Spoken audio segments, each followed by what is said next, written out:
This is Edward October, host of OctoberPod on YouTube. Hear that jingle jingle?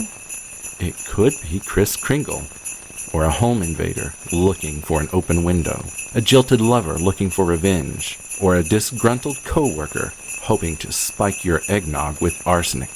The girls of our true crime podcast are always on Santa's nice list, but the crimes they discuss are very naughty indeed. Listener discretion is advised.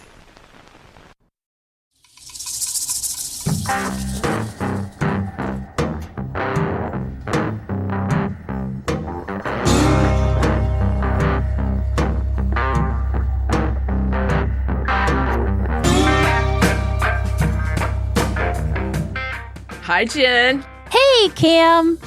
Guess what today is? What? Jinxies. It is our last day. 12 days. We did it. We did it. It's the end of the 6th annual 12 Nightmares Before Christmas. Hard to believe. It really is. Hard to believe. 12. It's Huh? a lot. It's a lot. It is a Speaking lot. of a lot, I hear you got the case to share with us. I do. Are you ready for it? I'm ready. Are you ready for this? Okay. All right, ready? Do.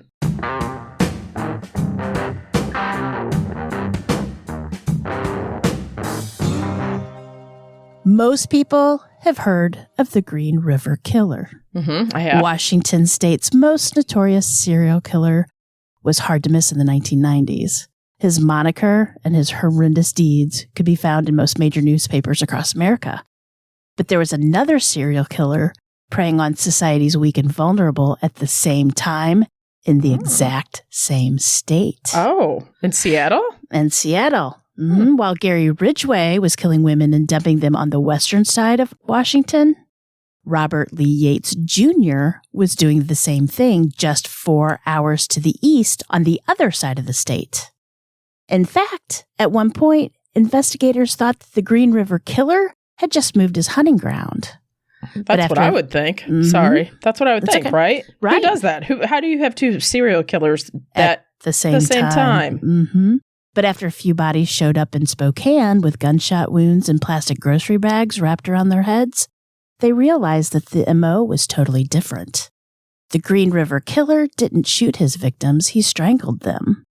With a growing sense of dread, investigators realized that the sex workers and runaways of Spokane were not the victims of Green River Killer. They were the victims of an entirely different monster. Born in 1952, Robert Lee Yates Jr., known as Bobby, grew up in a middle-class family in Oak Harbor, Washington, in the Puget Sound area. His family attended the Seventh-day Advent Church, and by all accounts, Yates had a very good relationship with his father.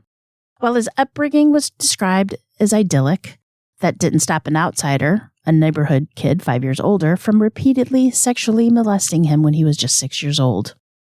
The family also had their fair share of tragedy. Bobby's grandmother, Novella Johnson Yates, had murdered her husband in Tennessee in 1945. Novella retrieved an axe, and while her husband, John, was sleeping, struck him on the head 4 times, crushing his skull into his brain. Oh. Robert's father, Robert Sr., heard the whole attack from the other room, and when he came to see what was happening, he found his mother sitting in a straight-back chair, apparently content with what she had done. Robert Sr. said his mother had given birth to 11 children with a husband who was often away working, and he described it as one day, quote, she just snapped. Novella served no time in jail, but was reprimanded to the state mental hospital for 7 years.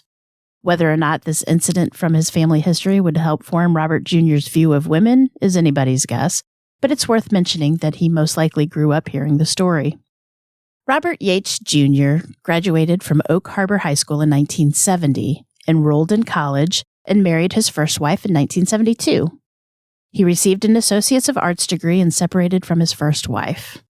He then married a second time in 1974 before the divorce of his first wife was final, which resulted in them having to repeat the ceremony later. Just kind of jumped the gun there. In 1975, he got a job in Washington State Penitentiary in Walla Walla, Washington. It's kind of fun to say, isn't it? Walla Walla, Washington. Mm-hmm. It's also the time where he committed his first murder. Robert Yates Jr. parked his red Dodge Dart and walked into Mill Creek Woods near Walla Walla, Washington to target practice. There, he came upon Susan Savage, age 22, and Patrick Oliver, age 21. They were enjoying a picnic just 20 yards from the creek. Susan, a graduate of Washington State University, had a degree in interior design. Patrick was a pre-med student who had just spent a year in Europe. Without any provocation, Robert walked up to them, faced them head on, and shot them to death. Susan had one shot to her heart and one to her head. Patrick was shot 3 times. Robert buried their bodies under some brush and left the scene. When neither Susan nor Patrick showed up for work the next day, family members went looking for them and found their remains. The newspapers of the time reported how senseless and strange the murders were. Authorities grasped at straws and even tried to connect Patrick to a drug ring in Amsterdam, since Patrick had stayed in the same hotel at the same time as known drug dealers. However, what the general public at the time didn't know was that Susan and Patrick's killer didn't just bury them under some brush. They were not a couple in the romantic sense of the word. They had just been lifelong friends. And whoever killed them had undressed Susan from the waist down, pulled her shirt above her breasts, and then placed her on top of Patrick's body. And while Susan had not been raped, the crime had an obvious sexual component to it. He staged the bodies. When he put them under the bush, he staged their bodies for some weird reason. We don't know why. No. I couldn't find it if we did. I mean, it's just weird because knowing who he targeted later on, it's just, that's kind of not his MO. Right. Since the couple had been murdered with a .357 Ruger and witnesses told of a small red car being parked in the area at the time, family members thought the investigation should concentrate on finding out who had a license for both a .357 and a red compact car. But instead, investigators spent 1.5 years concentrating on their international assassin theory. What? Yeah. The drug deal, the drug dealers. I know. Why would a drug dealer pose 2 bodies like that? They kill them, get in, get out, and not get caught. That's their deal. Well, it's the 70s, so. It's doubtful whether assassins whom a major drug organization hired from Europe would bother posing the bodies in a sexual manner. There you go, Camille. It's almost like I just thought of that. Exactly. But for homegrown investigators, an international assassin made more sense than just some random guy killing innocent people for no reason. Boy, have times changed. This murder was the first baby step that Robert Yates would take into becoming a prolific serial killer. It would take 25 years before anybody would understand what had happened to the couple. And even then, their families would have answers, but understanding would prove to be elusive. Yates quit his job at the prison right after the 1975 murders, and shortly thereafter, his mother, Anna May, passed away in 1976 after a long bout with cancer. After a few odd jobs here and there, one at Whidbey Hospital, Robert joined the Army in 1977. Within 3 years, he was a warrant officer, and he attended flight school at Fort Rucker, which Fort Rucker is now called Fort Novasol, and it's in Alabama. But I'm going to keep referring it to Fort Rucker, so. Okay. Yates flew the OH-58 Kiowa, a sleek, fast, and maneuverable scout helicopter. He was stationed overseas in Hanau, Germany during the height of the Cold War tensions from October 81 to February 84 as a pilot in the 503rd Aviation Unit. From February 1984 to October 1988, Yates was a support aviator at Fort Rucker, Alabama, which was the Army's flight training center. Apparently, in July of 1988, he had taken leave back to Washington to visit family and friends. And while there, he murdered 23-year-old sex worker Stacy Elizabeth Hawn on July 7, 1988 in Skagit County, just outside of Mount Vernon, Washington. She had been shot once in the head. Because of her occupation, the police initially believed that Stacy was a victim of the Green River Killer. Yates left for Germany again in October of 1988, where he stayed until May of 1991. Stacy's skeletal remains were found in December of 1988, while Yates was halfway around the globe.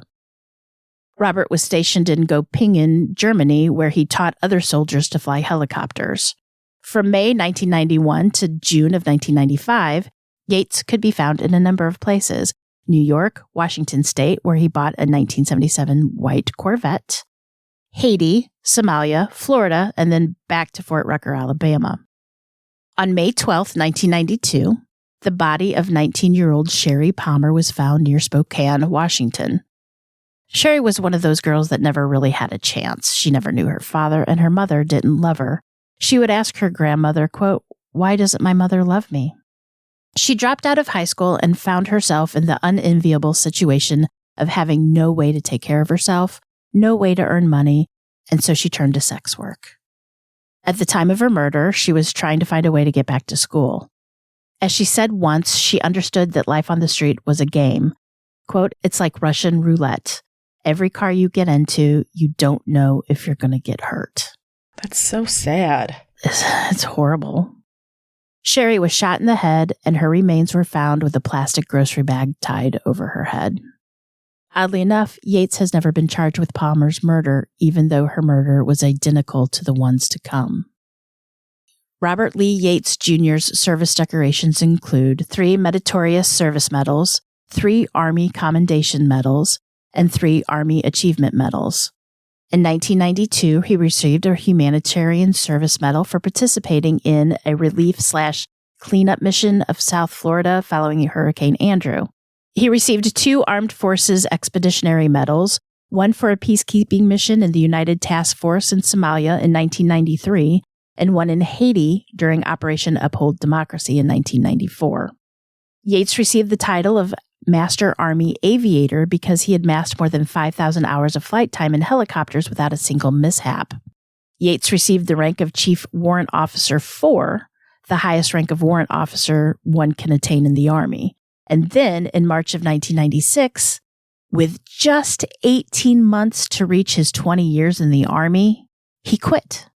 Why? He quit when he could have attained his full requirement benefits. And that's nothing to sneeze at. I mean... No, why would he quit? Well, let me tell you. Now, it's only a theory, but in August of 1995, Treyon Corbett, a suspected sex worker, was found dead. He was shot in the face with a .45 caliber, not too far from Fort Rucker. His body, dressed in women's clothing, was found within hours of his murder. And in the early months of 1996, the investigation into his death was beginning to point towards somebody at Fort Rucker being involved. Some investigators have theorized that Corbett could have been a victim of Robert Yates.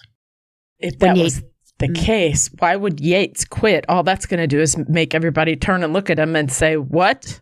Why?" Right? No, but when Yates realized the investigation was closing in on a soldier at Fort Rucker, he fled with his family back to Washington. If an incident or a breaking point made an otherwise happy soldier want to quit the military, it's never been revealed. What could have happened so bad that Yates couldn't wait 18 months to ensure he got his full retirement? That's a lot. It's suspicious, but I mean, I'm sure they weren't going to point to the guy with all the medals, you know? I would, if he quit. After, it'd be different if he had, 5-6 years or, Yeah, but it's not like the military base. It only has like 10, 15 people. Yeah, you know what I mean? I would think that his commanders would call him in and say, "What's going on? Like, this is not right." I don't know. Also, in 1995, while in Washington, Yates murdered 60-year-old Patricia Barnes by shooting her with a .22 caliber gun. He then wrapped her in a sleeping bag and dumped her in a ditch in southern Kitsap County, Washington. She'd last been seen wearing curlers in her hair. A plastic bag was found near the body, which had a few of her hair curlers inside. It's presumed the bag had been on her head at one time, and the weather and the animal predation could have scattered the items at the crime scene, explaining why the bag wasn't found on her head.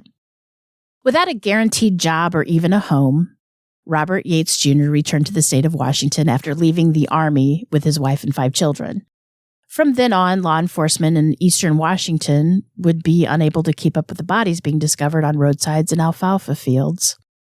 Once settled in a beige 2-story ranch home in Spokane's South Hill in April of 1996, Yates joined the Army National Guard, essentially leaving one decorated military career to start another.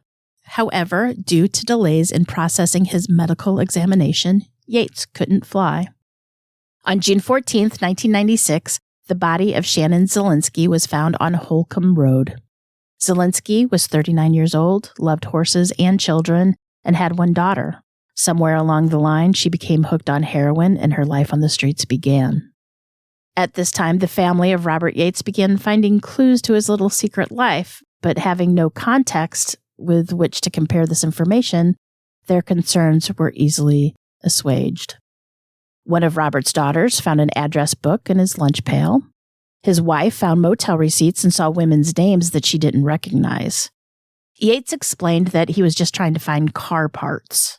And while that might have explained some of the names and phone numbers, his wife logically began to think he was having an affair. Most women wouldn't immediately associate their husband's unusual behavior with the murders in the newspapers. No. It was also around this time that his wife and one of his daughters saw him cleaning up some blood in his van. And he explained that he'd just hit a dog while driving and he'd used the van to transport it to the animal hospital.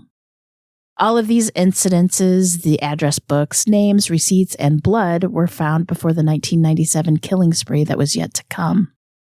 Since Yates was never charged with Sherry Palmer's murder that occurred in 1992, the only murders from 1988 to 96 that can be attributed to Yates for certain are Stacy Hawn in 1988 and Patricia Barnes and Shannon Zielinski in 1996. The motel receipts and address book lend some weight to the idea that there could be other victims during that 8-year period. He seemed to have a lot of practice because he didn't appear to be a killer who was still learning his craft. I mean, come on. Killers really don't stop for that long a period of time, but we will discuss that in a little bit. Some believe that when 1997 rolled around, Robert Yates Jr. wanted to be caught. Prior to this, his victims were either few or far between, or their remains were never found, or due to lack of evidence, they just never been connected back to Yates. Starting in 1997, Yates either entered a frenzied phase where the number of women he killed increased at an alarming rate, or he was simply no longer as careful with the disposal of their bodies. In 1997 alone, Robert Yates Jr. killed 7 women in the Spokane area. On August 26, 1997, the body of Jennifer Joseph, aged 16, was found on Forker and Judkins Road. Witnesses said she was last seen getting into a car resembling a 1975 white Corvette, driven by a white male aged 30 to 40. And on the same day, the remains of Heather Hernandez, aged 20, were found on Springfield Road. The cause of death for both women was multiple gunshot wounds. Evidence from Jennifer Joseph's murder would be instrumental in catching Yates. On September 24th, Yates was pulled over for speeding. He was driving the 1977 white Corvette that he had bought a few years before, and it was the same car that Jennifer Joseph was seen riding in on Sprague Avenue. While he was not cited for the incident, although some sources say he was cited, the officer still made a report. And in that report, he erroneously identified the car as a Camaro. Starting in November 1997 through April of 2000, Robert Yates spent weekends away from home for National Guard training at Camp Murray. His family noticed a definite change in his behavior. He spent money he didn't have, he was mean to his children, and he suffered from impotence with his wife. Again, this behavior, however distressing, wouldn't be considered out of ordinary for a man entering a midlife crisis or having an affair. One thing that could have been contributed to this change in behavior at home was that Yates had begun to do drugs while on these dates with sex workers. At one point, Yates was driving with his wife and kids along the highway, and they passed a billboard with photos of all the murdered women. Mrs. Yates expressed her wish that the police would catch this maniac who was killing all these women. Not realizing that she was in the car with reach. them.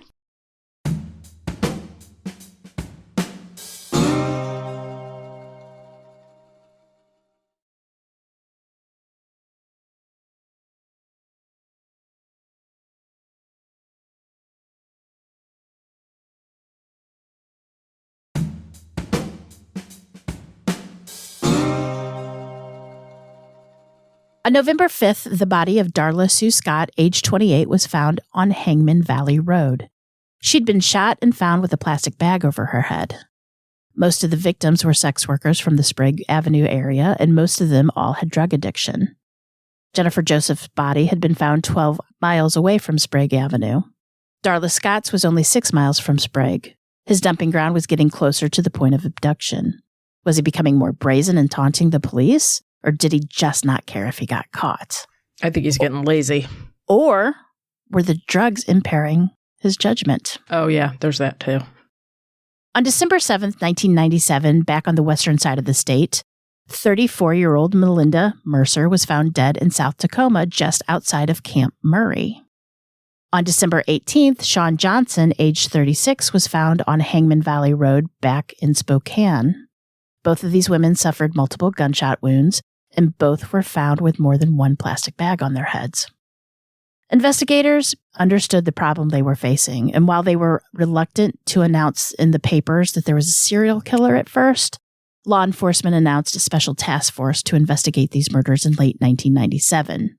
They could no longer deny that there was a serial killer hunting sex workers in the Spokane area.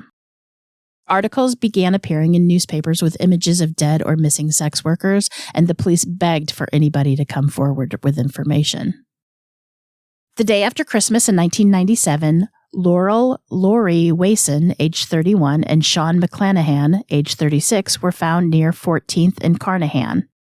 Although killed at different times, Lori and Sean were found right next to each other on the same day.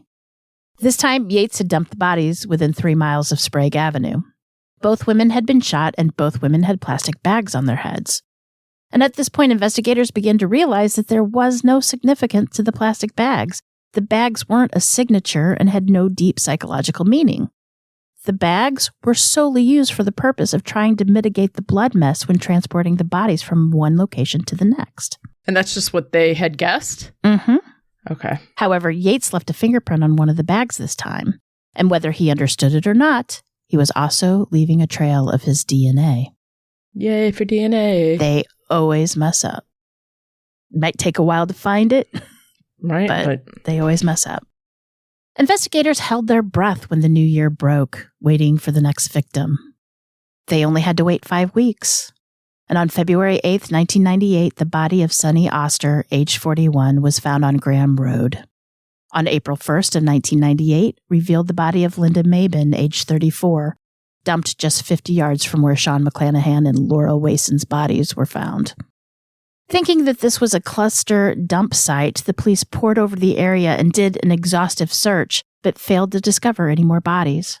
Forensic testing on the DNA found on several victims now proved that at least Darla Scott and Sean Johnson were killed by the same man. They just needed a suspect to compare it to.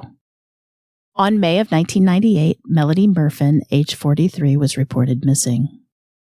Sometime in early 1998, Robert Yates began seeing only one sex worker on the regular. Oh. Aloha Ingram, engaged in what would be called sort of a relationship with Yates, and it would last for almost a year. And he's still married at this point? Mm-hmm. He saw her often, and sometimes they did drugs together. He had no impotency problems when he was with her.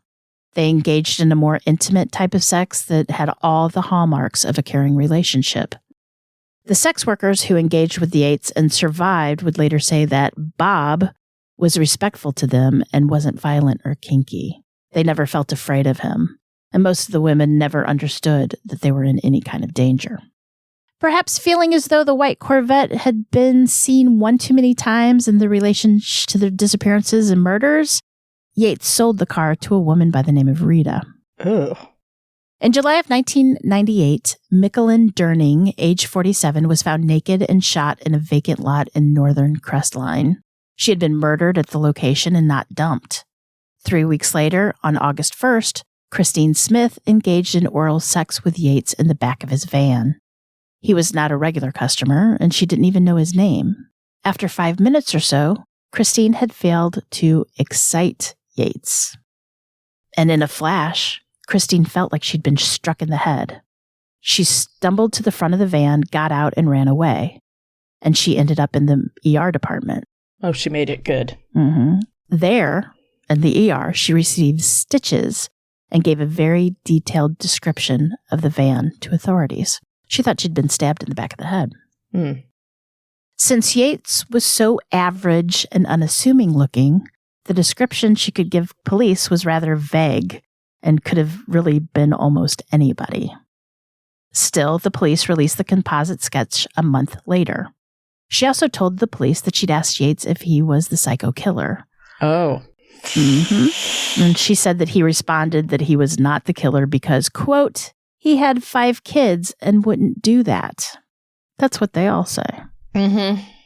What Christine didn't understand until much later, when she received a medical treatment for a different incident, was that she'd actually been shot that day, not stabbed. Oh. An x-ray showed bullet fragments in her scalp. They didn't catch that the first time? I guess not. Somehow the bullet had managed to ricochet in just the right way that her life was spared, thankfully. Yates probably didn't go after her when she scrambled out of the van because she probably thought she wouldn't survive. In November of 1998, Yates was pulled over for speeding again. This time, he was driving a Honda Civic and had Jennifer Robinson in the car with him. Now, Jennifer was a sex worker, and she told Yates to tell the police that he was just driving her home at the request of her father. However, Jennifer was known to the police as a sex worker, so once again, Yates wasn't cited for the violation, but the officer logged the event. Also, that same month, Robert's middle daughter made a complaint to the police that her father, quote, hits me all the time. Some sources say actually it was 2 of his 4 daughters that had made this complaint. Yates was charged with a misdemeanor assault, and that was later dropped if he promised not to do anything similar to that for the next 2 years. But after that 2 years, 2 years, can? Yep. Yeah. Isn't that ridiculous? Whoa. Detectives took on the daunting task of compiling a list of registered owners of white Corvettes in eastern Washington and then cross-referenced that list with the names of people who had been stopped by police in the Sprague Avenue area and formally identified in field reports. In the meantime, Yates didn't stop killing. On October 13th, Connie LaFontaine Ellis, age 35, was found dead in a ditch in Pierce County, Washington. She had 1 gunshot wound, and her head was wrapped in 3 plastic bags. Connie is the last known victim of Robert Lee Yates Jr. Because Yates was grounded and couldn't fly, he took a job at Kaiser Aluminum as a carbon setter. Court records show that in March of 1999, Yates had picked up a sex worker but didn't harm her. No bodies had been found for 5 months. Had he stopped killing, or was he just being more cautious with where and how he disposed of them? In the end, that fancy white 1977 Corvette would do him in. It was a distinct car that people noticed, and when the list of people who had owned the car was crossed with people being pulled over in the area where many of the women went missing, Robert was on that list, and the police brought him in for questioning. At the start of the interview, Yates was told that his name had surfaced during the investigation. On some subjects, his answers were vague. Police told him they thought he wasn't being entirely truthful with some of the answers, and then they asked him for a DNA sample. They also noticed that he was nervous and sweating profusely. As for the DNA sample he was asked for, Yates said that he was going to have to think about it because it seemed like an extreme request for a family man. Yeah, right, buddy. He called them 3 days later, and he said that he wouldn't submit a DNA sample. Red flag. Going up. I mean, come on. I know. For the rest of 1999, nothing much happened. If Yates murdered anybody, he made sure that their bodies never surfaced. It's also possible that he assumed he was under surveillance and behaved for himself for the rest of the year. But in January of 2000, investigators tracked down that white Corvette that Robert had sold. Fibers were collected from the car, and the crime lab said that they closely matched those of the fibers found on the body of Jennifer Joseph. The task force towed the Corvette to the sheriff's vehicle processing station, where the car was more thoroughly searched. They found dried blood on the passenger side seatbelt buckle, the driver's seat, and the passenger seat.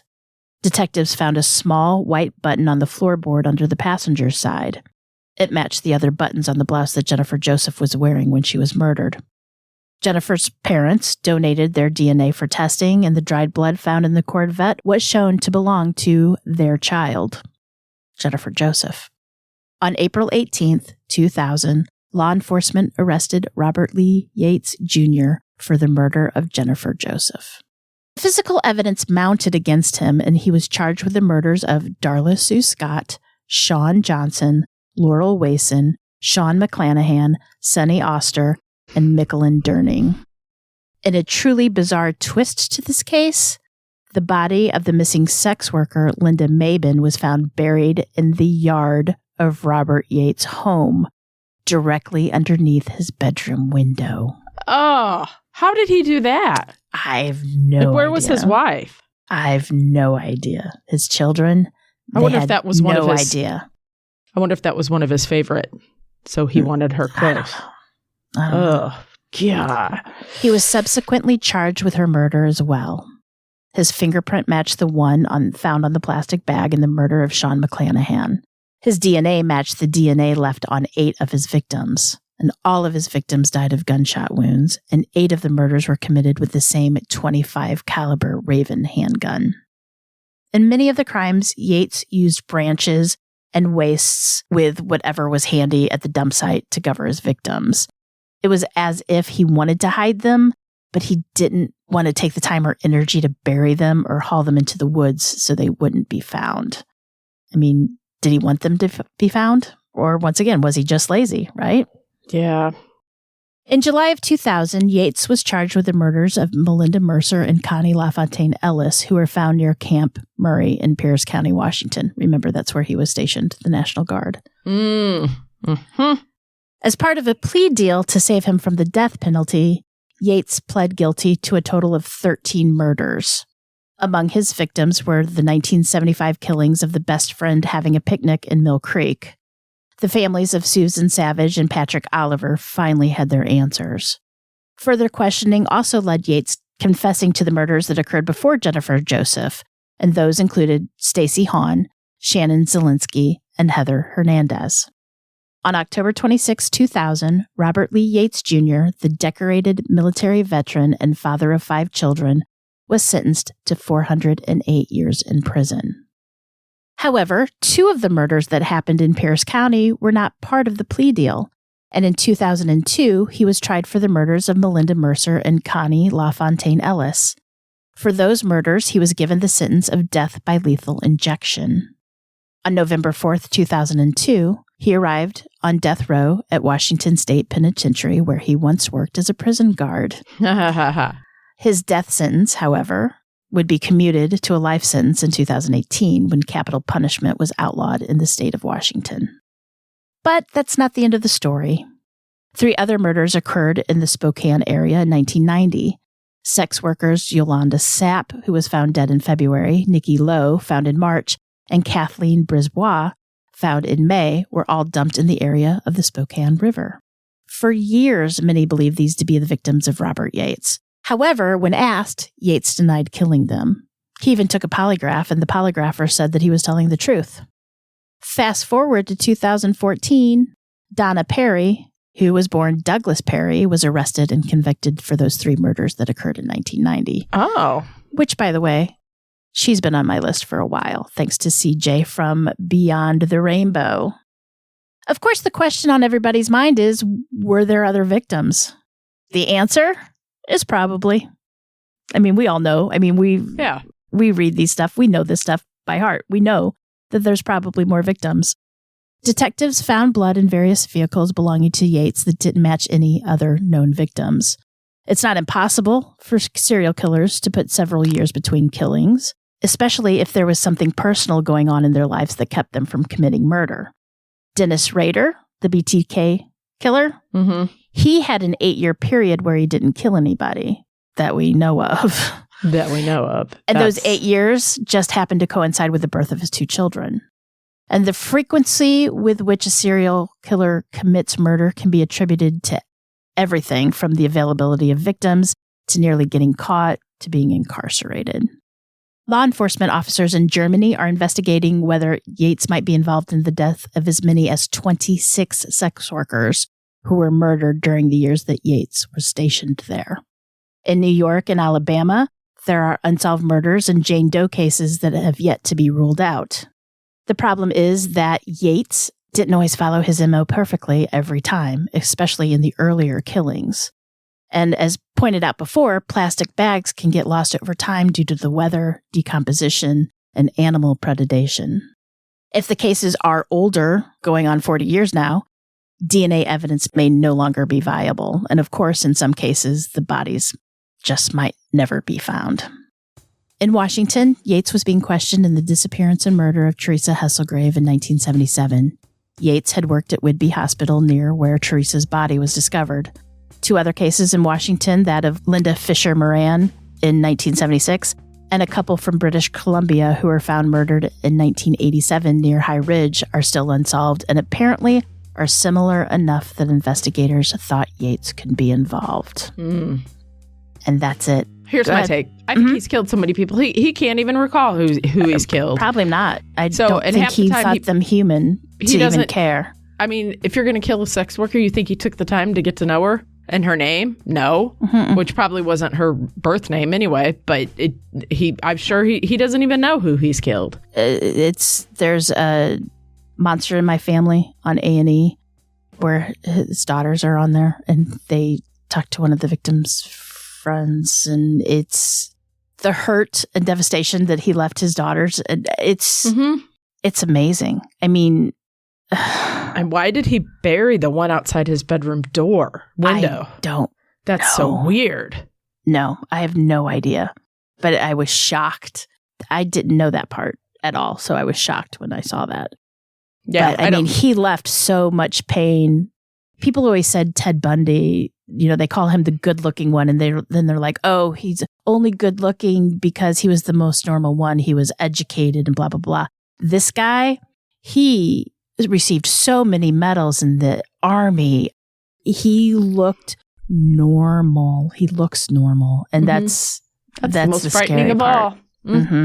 So, good job. But there has to be more victims out there. Oh, there has to be. That's why when he re-enlisted in the military, I thought, that's an easy way to find victims and kind of fly under the radar. Yeah. Anyway, that is Robert Yates Jr. Well, good job, Jen. That's the finale. We did it. Year 6 in the books. Can you believe that? Year 6 I know I said that. I know I say that all the, I said that before, but seriously, 6 years we've been doing this. That's crazy. And we're still not millionaires. I keep waiting for it to happen. Dang it. Never happen. I don't think it's going to happen. No, but we do want to say thank you all for listening to us through the years. We can't tell you how much we appreciate you, how much we love you. Nice, Camille. Thanks. But honestly, our gratitude to you is huge. Yeah. Jen, you're so eloquent. Yes. Our gratitude to you is huge. Well, I can't. I'm still that your voice is ringing through my ears and it's hurting. Everybody's. You got to suffer soon. Well, what do you have to say? You speak your eloquent ways. Let's hear it. Come on. I'm off the cuff. Let's hear it right now. How else do I do it?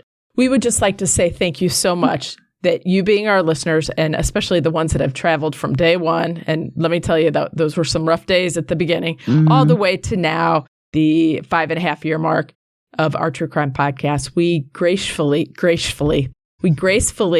and graciously, that's the word I meant to say, thank you from the bottom of our hearts. Yeah. Jennifer's cold dead heart, my nice red pink one. Yeah, they know us better than that. But yeah, we wouldn't be here without you guys, and we do totally love you. But that's it for us. You won't hear us until January 10th, I believe, is when we come back, taking a little break. Little breaky break. And until then, make sure you enjoy your holidays. Hopefully you have some days off where you can just do nothing but watch bad TV and hang out with good friends and go eat to the movie food. show and just relax and have a great time. That's right. Hope you get everything you want from your holiday. Yeah. And here's to a fantabulous 2024. Let's hope it's a good one. Knock on wood. Let's do it. All right. Until next time, remember, lock your doors. Keep passing by those open windows. Bye-bye. Love ya. See you on the 10th.